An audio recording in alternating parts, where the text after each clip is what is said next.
જય બાયોલોજી. કાલે આપણે કોષવાદ લીધો, કોષની પ્રાથમિક માહિતી લીધી, સાબિત કરી દીધું કોષ સજીવનો રચનાત્મક અને ક્રિયાત્મક એકમ છે.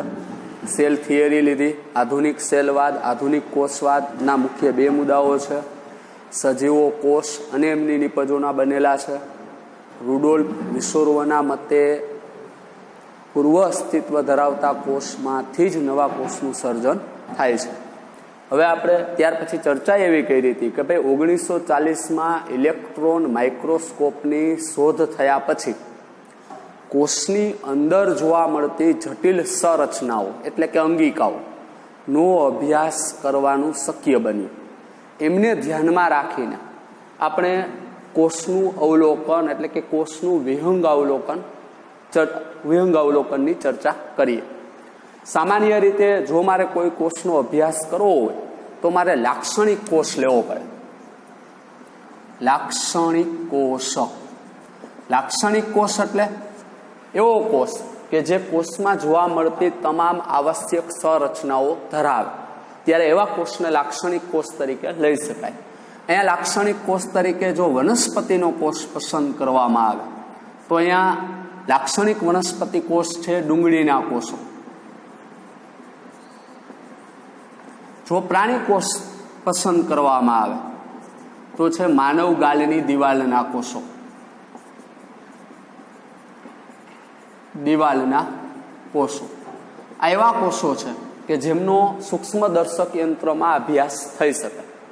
આ લાક્ષણિક કોષોમાં જો વનસ્પતિ કોષ લઈએ તો વનસ્પતિ કોષમાં બહારની બાજુએ સખત આવરણ આવેલું હોય જેને કોષ દિવાલ કહેવાય. એટલે કે લાક્ષણિક કોષમાં જો વનસ્પતિ કોષ તમે લ્યો તો આ વનસ્પતિ કોષમાં બહારની બાજુએ કોષ દિવાલ હોય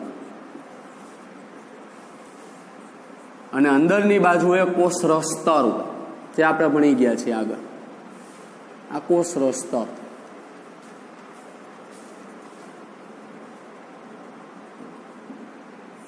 કોષ રસ્તર.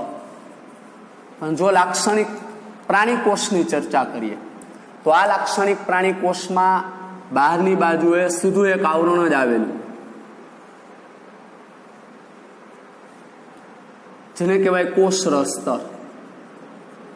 માટે વનસ્પતિ અને પ્રાણી કોષનો જો એક તફાવત જોઈએ તો સીધો ખબર પડી જાય કે અહીંયા વનસ્પતિ કોષમાં કોષ રસ્તરની બહારની બાજુએ કોષ દિવાલ આવેલી હોય, જ્યારે પ્રાણી કોષમાં એક જ સ્તર આવેલું હોય. એટલે કે કોષ રસ્તરની બહારની બાજુએ કોષ દિવાલ આવેલી હોતી નથી. આ લાક્ષણિક કોષની ચર્ચા કરી, એક જનરલ સામાન્ય માહિતી આપી. હવે આપણે આ લાક્ષણિક કોષમાં જોવા મળતી કેટલીક સંરચનાઓનો અભ્યાસ કરીએ. એમાં સૌથી પહેલી સંરચના લેવી છે આપણે કોષ કેન્દ્ર. કોઈ પણ લાક્ષણિક કોષ લ્યો, આ લાક્ષણિક કોષમાં એક સઘન પટલમય સંરચના આવેલી હોય. સઘન પટલમય સંરચના જોવા મળે છે જેને કોષ કેન્દ્ર કહેવાય. તો આ કોષ કેન્દ્ર તરીકે દાખલા તરીકે આપણે એક વનસ્પતિ કોષની આકૃતિ અહીંયા દોરેલી છે. આ વનસ્પતિ કોષમાં આ કોષ કેન્દ્ર છે. આ કોષ કેન્દ્રની ફરતે કોષ કેન્દ્ર પટલ આવેલું છે જે સઘન પટલમય સંરચના છે, એટલે કે બેવડા પડનું આવરણ આવેલું છે. આ વનસ્પતિ કોષમાં સઘન પટલમય સંરચના જોવા મળે જેને કહેવાય કોષ કેન્દ્ર. હવે આ કોષ કેન્દ્રની સંરચનાનો ધ્યાનમાં લ્યો તો આ આકૃતિ નોર્મલ આપણે દોરી લઈએ કે ભાઈ આ કોષ કેન્દ્ર.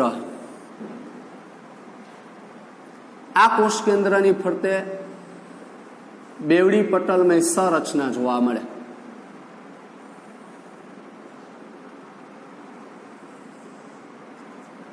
આ કોષ કેન્દ્રની અંદર રંગસૂત્ર દ્રવ્ય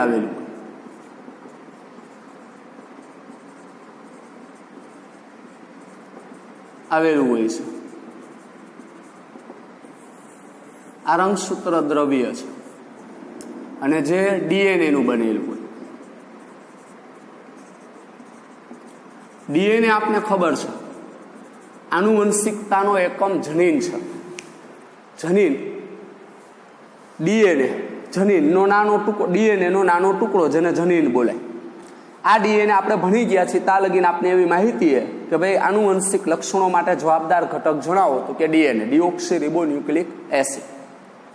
કોષના જે કાંઈ લક્ષણો છે એ એમના કોષ કેન્દ્રમાં જોવા મળતા ડીએનએ આભારી છે. આ સામાન્ય માહિતી આપી. હવે આ કોષ કેન્દ્રની સંરચનાને ધ્યાનમાં રાખીને બે પ્રકારના કોષ આવેલા હોય, એટલે કોષના પ્રકાર છે. કોષના પ્રકાર. જે કોષમાં કોષ કેન્દ્ર સુવિકસિત હોય અથવા કોષ કેન્દ્રની ફરતે સઘન પટલમય સંરચના જોવા મળે ત્યારે એવા કોષને કહેવાય સુકોષ કેન્દ્રી કોષ, અથવા એને કહેવાય યુકેરિયોટિક કોષ. ઇંગ્લિશ શબ્દ આપેલો છે. પણ જે કોષમાં કોષ કેન્દ્ર પટલ અલ્પ વિકસિત હોય અથવા કોષ કેન્દ્ર પ્રાથમિક કક્ષાનું તો એને બોલાય આદિ કોષ કેન્દ્રી કોષ.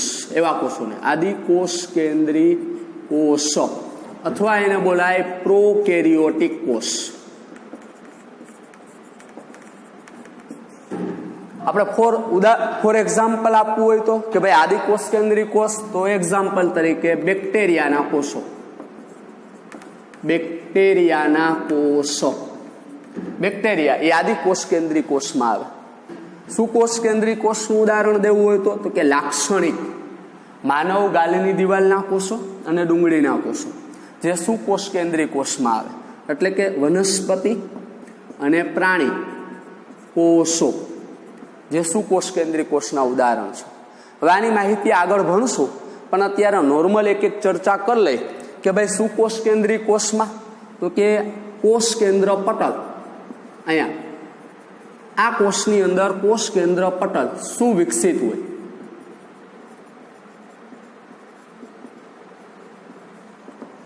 અહીંયા તો કે કોષ કેન્દ્ર પટલ અલ્પ વિકસિત હોય.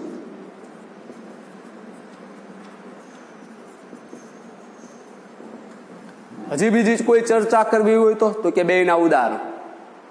હજી આગળ ચર્ચા કરવી હોય તો એક્સ્ટ્રામાં તો કે સુકોષ કેન્દ્રી કોષ હોય ને એવા કોષના કોષ રસમાં, આપણે કોષ રસ વિશે આગળ ભણશું, પણ અહીંયા અત્યારે એક તફાવત લઈ લે. સુકોષ કેન્દ્રી કોષના કોષ રસમાં પટલમય અંગિકાઓ આવેલી હોય. પટલમય અંગિકાઓ આવેલી હોય છે. આગળ જોઈએ છીએ આપણે. અહીંયા આવી પટલમય અંગિકાઓ જોવા મળતી નથી. આ સામાન્ય 3 મુદ્દા એવા છે કે તમામ આદિકોષ કેન્દ્રીય અને સુકોષ કેન્દ્રીય કોષોને જુદા પાડે. ત્યાર પછી આ કોષ કેન્દ્રની માહિતી હતી. આગળ હવે આપણા પછીના 2 પોઈન્ટ હશે. એક આપણે આદિકોષ કેન્દ્રીય કોષની તમામ માહિતી આ પાઠમાં ભણવાની છે, અને ત્યાર પછી સુકોષ કેન્દ્રીય કોષની માહિતી આ પાઠમાં આગળ આપણે ભણશું. આ કોષના વિહંગ અવલોકનમાં આપણે કોષ કેન્દ્રની સામાન્ય માહિતી આપી. હવે ત્યાર પછી આપણે ભણીએ છીએ કોષ રસ. કોને કોષ રસ કહેવાય? તો કે કોષ રસ એટલે તો કે કોષમાં જોવા મળતા અથવા કોષના કોષ કેન્દ્રની આસપાસ આવેલ અર્ધ તરલ આધારક ને કોષ રસ તરીકે ઓળખવામાં આવે. કોષ હોય, આ કોષમાં સામાન્ય રીતે આ કોષ છે. આ વનસ્પતિ કોષ અત્યારે આપણે દોર્યો છે. હવે આ વનસ્પતિ કોષમાં આ કોષ દિવાલે કાલે આપણે આકૃતિ જોઈ હતી, એને અનુસંધાનમાં ફરી એક આકૃતિ દોરું છું અને સાદી આકૃતિ દોરું છું. આ કોષ દિવાલ છે.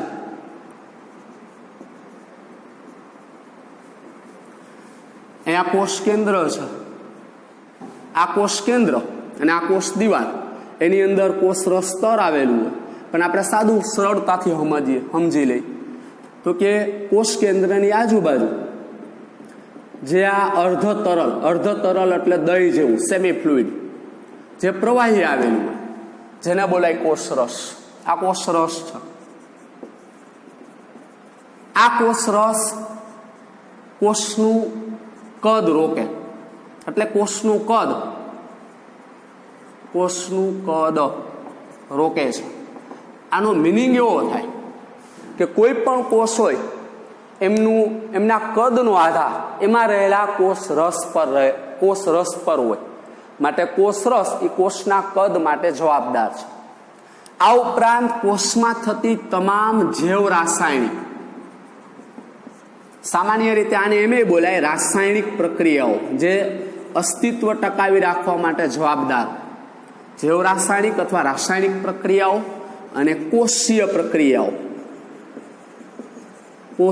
પ્રક્રિયાઓ ક્યાં થતી હોય તો કે કોષ રસમાં થાય. આમ કોષમાં થતી મોટા ભાગની જૈવ રાસાયણિક પ્રક્રિયાઓ માટેનું સ્થાન કોણ તો કે કોષ રસ. કેમ ભાઈ તો કે કોષના કોષ રસમાં પટલમય અંગિકાઓ આવેલી હોય. આ પટલમય અંગિકાઓ કોષમાં નિશ્ચિત કાર્ય કરતી હોય. ફોર એક્ઝામ્પલ, હરિત કણ તો કે પ્રકાશ સંશ્લેષણનું કાર્ય કરે. કણાભ સૂત્ર તો કે કોષમાં પાવર હાઉસ, કોષને જૈવ રાસાયણિક ક્રિયાઓ કરવા માટે જરૂરી શક્તિનું નિર્માણ કરે. રિબોઝોમ તો કે પ્રોટીન સંશ્લેષણનું કાર્ય કરે. જો કે રિબોઝોમ પટલમય અંગિકામાં સમાવાતી નથી. આ ઉપરાંત અંતઃકોષ રસજાળ તો કે લિપિડ પ્રોટીનનું સંશ્લેષણ કરે. આમ કોષમાં પટલમય અંગિકાઓ આવેલી હોય જે કોષ રસમાં જોવા મળે અને આ પટલમય અંગિકાઓ નિશ્ચિત કાર્ય કરતી હોય. માટે એમ કહી શકાય કે કોષ રસ એ કોષમાં થતી કોષીય પ્રક્રિયાઓ અને રાસાયણિક પ્રક્રિયાઓ માટેનું સ્થાન છે. કોષનું કદ કોષ રસને આભારી છે. કોષ રસ કોષમાં રહેલ એક અર્ધ તરલ આધારક અથવા પ્રવાહી વિસ્તારક, એને કોષ રસ તરીકે ઓળખાય.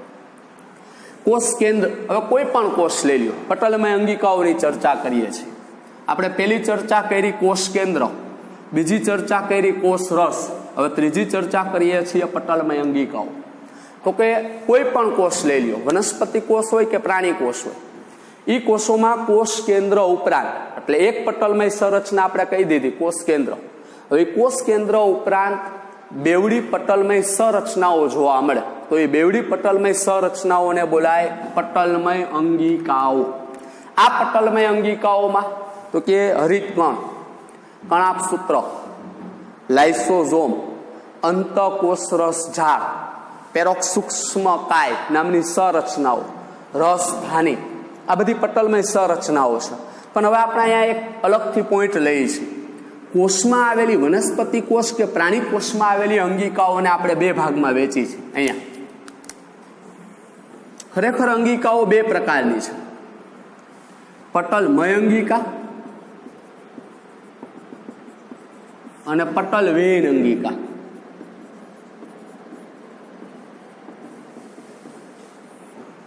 પટલમય અંગિકાઓ સુકોષ કેન્દ્રી કોષમાં જ આવેલી હોય. ફોર એક્ઝામ્પલ વનસ્પતિ કોષ અને પ્રાણી કોષ. પટલવિહીન અંગિકાઓ આદિકોષ કેન્દ્રી અને સુકોષ કેન્દ્રી એમ બંનેમાં જોવા મળે.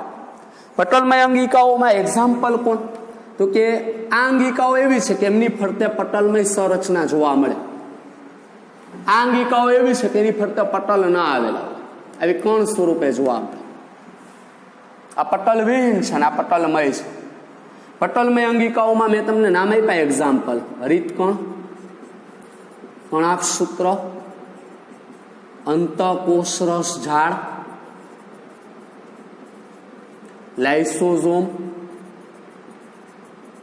ગોલ્ગીકાય.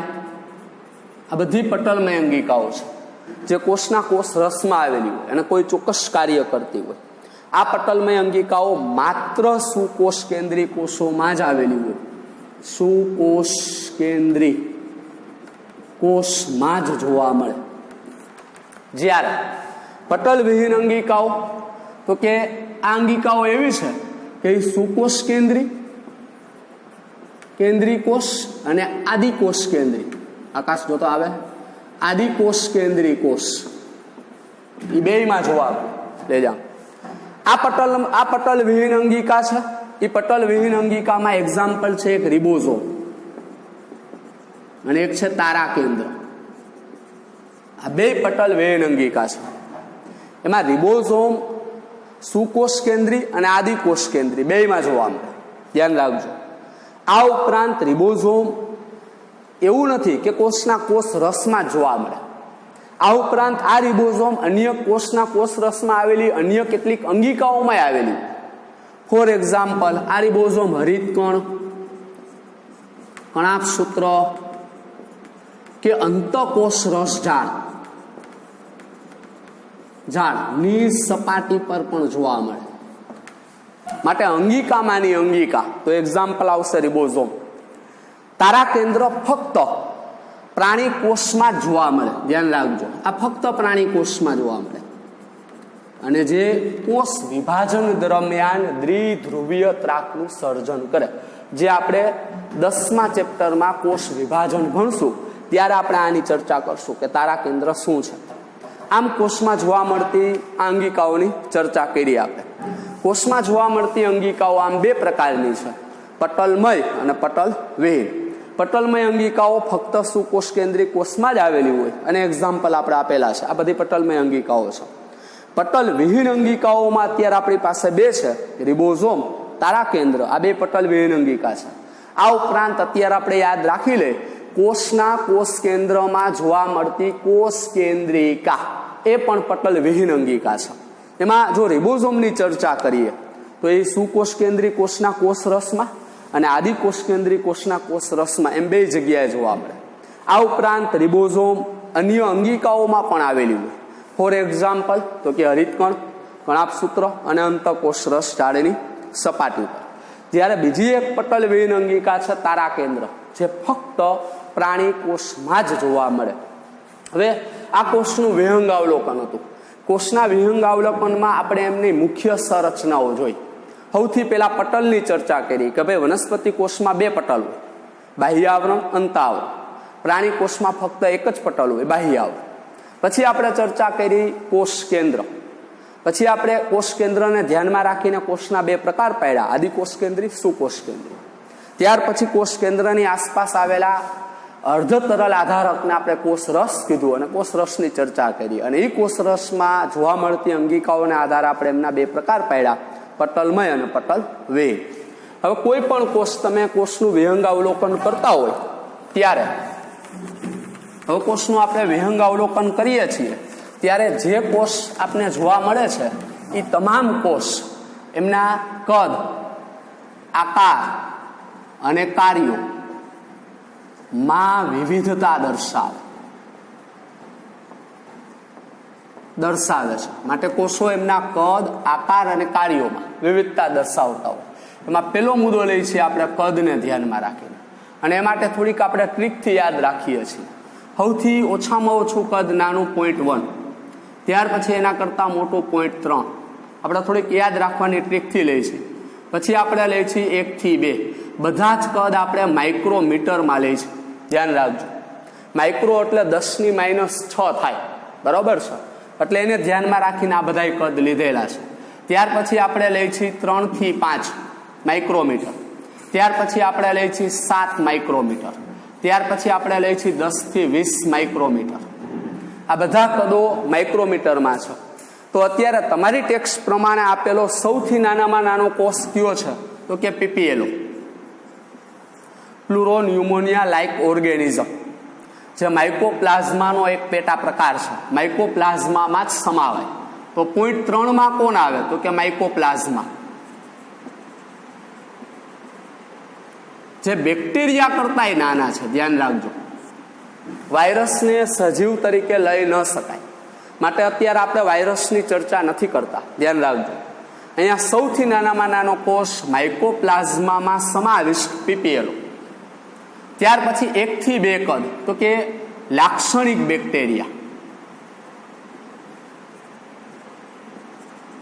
લાક્ષણિક બેક્ટેરિયા એટલે એવા બેક્ટેરિયા કે જેની સપાટી ઉપર તમામ આવશ્યક સંરચનાઓ એટલે કે પક્ષમો અને કશાઓ જોવા મળે. સામાન્ય રીતે અહીંયા પક્ષમો આવેલા હોય એની સપાટી ઉપર, એવા બેક્ટેરિયાને લાક્ષણિક બેક્ટેરિયા કહેવાય.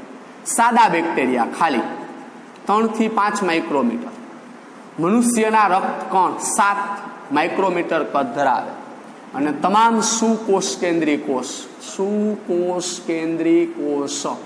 જે 10 થી 20 માઇક્રોમીટર કદ ધરાવે. ધ્યાન રાખજો. આ કોષના કદની માહિતી આપી તમારી ટેક્સ્ટ પ્રમાણે. ક્યારેક નીટમાં કોષના ઉતરતા અને ચડતા ક્રમને ધ્યાનમાં રાખીને MCQ પૂછાય તો આ ક્રમ કોષનો આવશે. જો ચડતો ક્રમ પૂછાય તો આ આવશે, જો ઉતરતો ક્રમ પૂછાશે તો આ આવશે. હવે આ કદને ધ્યાનમાં રાખીને બે વિશેષતા આપી દઈ કે માનવ શરીરનો મોટામાં મોટો કોષ કયો? માનવ શરીરમાં જોવા મળતો સૌથી લાંબો કોષ તો 9મા ધોરણમાં ભણી ગયા છો, ચેતાકોષ, જે માનવ શરીરનો મોટામાં મોટો કોષ છે. આ ઉપરાંત સમગ્ર વિશ્વમાં સૌથી મોટો કોષ કયો? સૌથી મોટો કોષ તો કે શાહમૃગનું અંડકોષ અથવા શાહમૃગનું ઈંડું. ધ્યાન રાખજો, જે સૌથી મોટામાં મોટો કોષ છે. આ કોષના કદની ચર્ચા કરી. હવે આપને ખબર જ છે કે કોષના કાર્યો, દરેક કોષ શરીરમાં રહેલા દરેક કોષ જુદા જુદા કાર્યો કરતા હોય, જે તમે વનસ્પતિ પેશી અને પ્રાણી પેશીમાં ભણી ગયા છે. એક્ઝામ્પલ લઈ લે આપણો ચેતાકોષ, જે બાહ્ય પર્યાવરણમાંથી સંવેદના ગ્રહણ કરવી, એનું અર્થઘટન કરવું અને એમને દૂરના અંતર સુધી લઈ જવી, આ એમનું કાર્ય છે. પછી એવી જ રીતે અધિચ્છદ પેશીના કોષો તો કે શરીરમાં રક્ષણ, પ્રસરણ, ગાળણ જેવા કાર્યો અધિચ્છદ પેશીના કોષો કરતા હોઈએ છે. સ્નાયુ કોષો તો કે શરીરમાં હલનચલન અને પ્રચલન સાથે સંબંધિત છે. આમ શરીરમાં રહેલા કોષો જુદા જુદા કાર્યો કરતા હોય. એ કાર્યોને આધારે, એટલે કે કોષો એમના કાર્યોને આધારે, કોષોના કાર્યોને આધારે કોષોના કદ જુદા જુદા હોય. કોષોના આકાર જુદા જુદા હોય છે. કેટલાક કોષો ગોળાકાર આકારના હોય, કેટલાક કોષો અંડાકાર હોય, કેટલાક કોષો બિંબ આકારના હોય, કેટલાક કોષો તંતુમય હોય, કેટલાક અનિયમિત આકારના હોય. આમ કોષો જુદા જુદા આકારના હોય છે. આ સામાન્ય રીતે કોષનું વિહંગ અવલોકન આપણે જોયું. હવે પછી કોષ જીવનનો એકમ, એમાં આપણે મુખ્ય આખું પ્રસ્તાવના હતું, કોષની સામાન્ય માહિતી હતી. હવે પછી આ પાઠમાં આપણે 2 કોષની ચર્ચા કરશું. પેલો કોષ આદિ કોષ કેન્દ્રીય કોષ, જેને પ્રાથમિક કોષ હોતે કહેવાય. પૃથ્વી ઉપર પ્રથમ આદિ કોષ કેન્દ્રીય કોષનું નિર્માણ થયું હતું. પછી એમાંથી સુકોષ કેન્દ્રીય કોષનું નિર્માણ થયું. એટલે હવે આપણે આખા પાઠમાં 2 જ પોઈન્ટની ચર્ચા કરવાની છે: આદિ કોષ કેન્દ્રીય કોષની તમામ માહિતી અને સુકોષ કેન્દ્રીય કોષની તમામ માહિતી. જે નેક્સ્ટ આગળ વધશું આપણે. જય બાયોલોજી. પછી મળીએ હવે પાછા.